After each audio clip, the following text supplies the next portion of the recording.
जवानी का दौर है जनाब, मजे लो मजे। रुको जरा। ओ जवानी का दौर है, मजे लो मजे।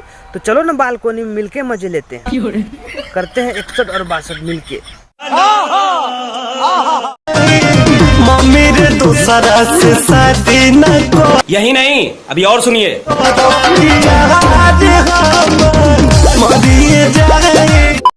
हम भी तो पापा से वही बोलते हैं कि दूसरा से शादी नहीं करेंगे, नहीं तो जान हमर मरिए जाए। लेकिन पापा बोलता है जितना खाया पिया फल फूल हाथ धो लो उससे, अब बुलेट गाड़ी लेंगे वहीं शादी कराएंगे। अभी मजा आएगा ना भिड़।